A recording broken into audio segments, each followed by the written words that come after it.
Tai labas rytas visiems.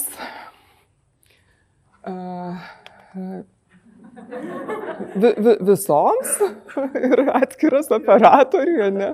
Matyt, kad retas jau reiškinys, ne kada vien tik tai damų kompanija čia susirinko, dabar jau tikrai turim tos, tos integracijos, ne, ir to vyriško personalo kolektyve.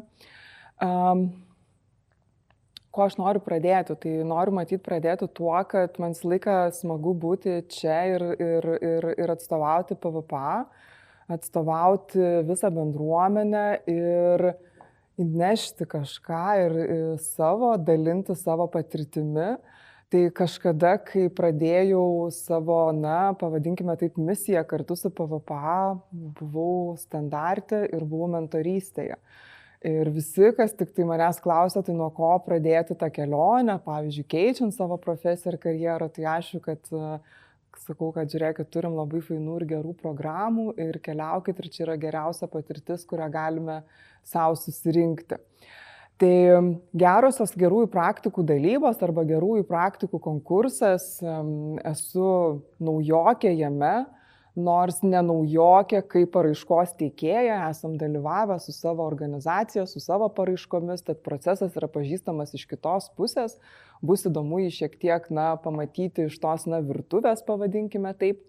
Tai aš šiandien šiek tiek pristatysiu pasikeitusią procedūrą, pasikeitusią šiek tiek pačią tvarką, kriterijus, į ką kreipsime dėmesį kaip gerosios praktikos konkurso komisija, ir visas tas organizacinis komitetas, bet tuo pačiu tai noriu pasveikinti čia visus susirinkusius, labas rytas, į tas gerosios praktikos dalybas, nes turim dvi misijas čia. Tai viena misija atidaryti ir pristatyti gerosios praktikos konkurso pradžią, tai yra atidaryti duris į naujų paraiškų teikimą.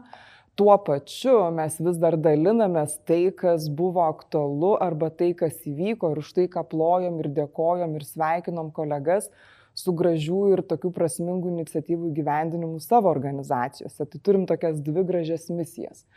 Turim sutilpti iki 12 valandos, turime kavos pertrauką, pietų aišku irgi labai gerai, galim prie pietų pasilikti. Kavos pertrauką po keletos pranešimų. Ir visas renginys arba programa sudėliota tokiu principu. Tai visų pranešėjų prašysim maždaug taip 10 ir kažkiek tai minučių pristatyti savo idėją ir programą ir vėliau palikime vietos klausimams. Man atrodo, kad čia yra vertingiausia dalis, tai yra tie, kurie čia atėjo, matyti irgi turi savo interesų, turi savo kažkokių tai norų išgirsti tam tikrus smulkmenas, triukus arba kažkokius tai, pavadinkime taip, neprašytas detalės. Tai palikim vietos klausimams ir tada jau galėsim po to prie kavos arba po renginio dar plačiau padiskutuoti. Tai labas rytas. Tai keliaujam toliau, čia yra mūsų programa. Programa atrodo taip, kaip ir sakiau, kavos pertrauką 20 minučių padiskutuosim ir tada jau keliausim į antrąją dalį. Tai apie gerosios praktikos konkursą. Startuoja šiandien, jau PVPA puslapyje galima rasti nuorodas į anketos užpildymą, matyti, kad jau atidarytas linkas buvo ir truputėlį anksčiau. Labai svarbi data, kovo 18. Tie, kas ketinate teikti paraiškas, pasižymėkite šitą datą. Ir čia matyti tokia naujovė, mūsų tam organizaciniam komitete, kad sakom, kad reikia kažkaip irgi to punktualumo ir tos tokios laikytis susitarimo. Tai kovo 18 svarbi data ir sakom, kad tos paraiškos, kurios galbūt pasieks mūsų truputėlį vėliau, tai bandysim aišku suprasti tą kontekstą, kodėl, tarkim, ten vėluojam, bet kovo 18 yra tas, pavadinkime taip, deadline'as pristatyti. Dabar apie ką tas gerosios praktikos konkursas, tai ir kas jame gali dalyvauti. Tai ribų arba limitacijų nėra labai daug. Kviečiam visas organizacijas, tiek viešojo, tiek privataus sektoriaus dalyvauti šitam gerosios praktikos konkurse, tačiau yra keletas svarbių sąlygų. Vienas svarbus dalykas tai, kad iniciatyva jau turėtų būti veikianti. Tai reiškia, kad ji jau turėtų būti įgyvendinta ir užbaigta. Ir bent metus ir 2, kad galėtumėm pasimatuoti rezultatus.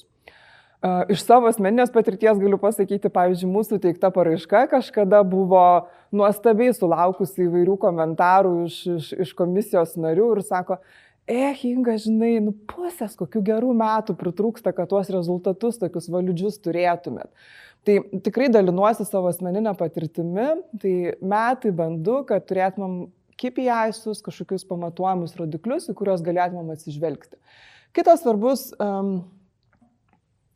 kriterijus arba momentas, kad tai nebūtų vien tik tai apie personalo skyrių, apie tas žmonių skyrių, apie žmonių valdymą ir vien tik tai apie mūsų vidinius procesus. Ne?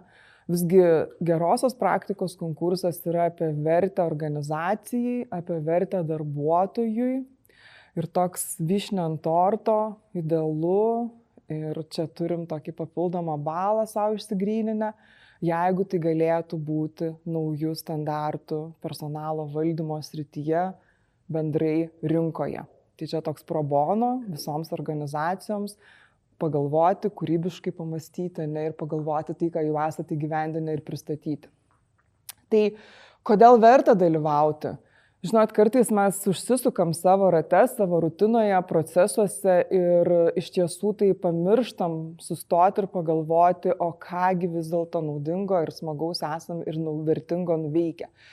Tai labai kviečiu paimti kokią dieną su savo komanda, gal net ir pakeisti aplinką, o gal ir pas save organizacijoje, tiesiog atsisėsti ir pergalvoti, o kokius projektus, o kokias iniciatyvas jūs kaip komandos esate pasiūlę organizacijų, kurios įsigyvendino, kokie rezultatai galbūt tų iniciatyvų yra matomi ir apčiuopiami. Tai peržvelkit savo praktiką sistemiškai kartu su komanda. Kitas svarbus momentas, kai pateiksite paraišką, yra puikia galimybė gauti tiesioginį grįžtamą ryšį. Kaip ir sakiau, mano atveju, buvo tikrai labai gera suprasti ir tai buvo dar didesnis paskatinimas tą projektą vystyti toliau. Beje, tas projektas išaugo iki dar didesnio tokio masto ir apriepia visą pasaulį. Tai tikrai buvo didelė paskata man asmeniškai. Grįžtamasis ryšys iš komisijos narių išties yra neįkainojamas. Komisija irgi yra, tokia, sakyčiau, stipri ir solidi. Trečiasis momentas, kodėl verta čia dalyvauti, tai yra ta galimybė dalintis, galimybė pasidalinti su visa personalo ekspertų bendruomenė apie tai, kas veikia pas jūs. Ir kartais mums reikia vieno įkvėpimo arba vieno gero pavyzdžio, kad suteiktų stimulą judėti mums į priekį arba išjudėti. Visada tai yra žinutė ir apie tai, kas vyksta organizacijose, tai yra apie darbdavio įvaizdį ir apie reputaciją organizacijos, galiausiai parodymą, kad kiek mes, kaip personalo skyrius, kaip personalo bendruomenė galime sukurti. Ir kaip ir minėjau apie tą pro bono, apie tą tokią vyšnaitę ant torto, tai galimybė iš tiesų, kaip aš sakau, formuoti naują strategiją, formuoti naują požiūrį į tam tikras personalo valdymo praktikas. Taigi tie svarbiausi kriterijai, į ką komisija kreips dėmesį arba ko ieškos jūsų anketose. Tai labai svarbu tą prisiminti. Tai poveikis organizacijai ir darbuotojams, kaip ir minėjau, ne vien tik tai vidiniai kažkokie procesų susitvarkymai, bet truputėlį ir daugiau. Ar tai yra inovatyvu ir kūrybiška, tai reiškia, kad tai pirmą kartą, tarkime, organizacijų gyvendinama, ar tai rinkoje, ar tame segmente, kuriame jūs veikiate. Galiausiai pati gyvendinimo kokybė ir procesas, kaip tai buvo padaryta, ar tai buvo įtraukta daugiau žmonių, kaip vyko pas komunikavimo, kaip pavyzdys procesas, ar vyko grįžtamojo ryšio kažkokios sesijos, galiausiai rezultatų pristatymas, aptarimas, kokia yra sklaida ir panašiai.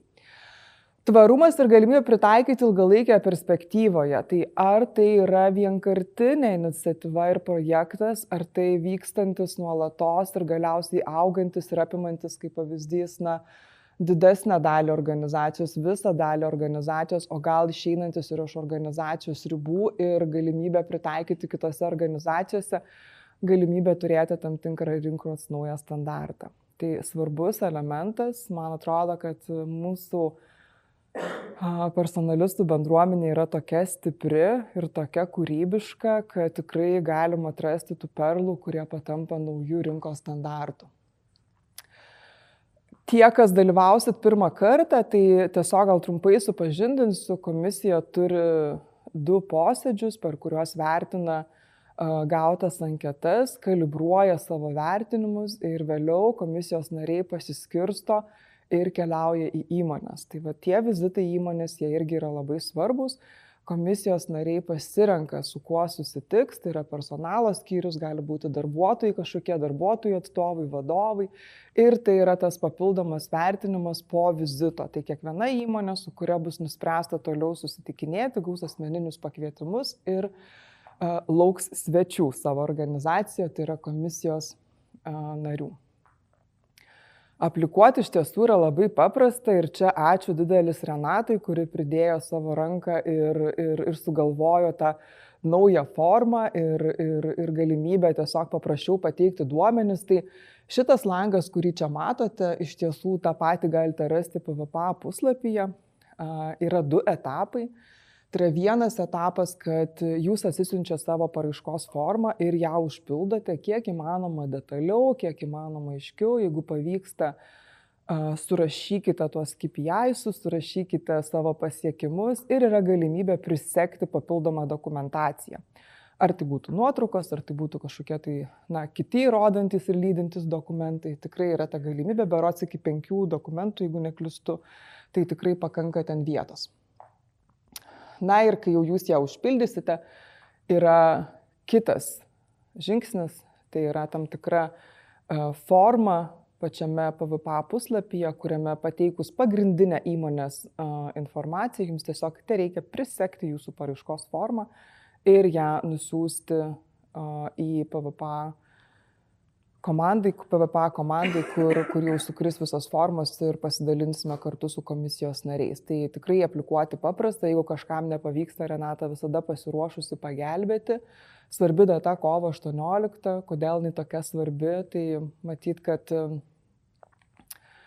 kad mes esam labai stipriai pririšti prie nuostabios mūsų konferencijos Motivated.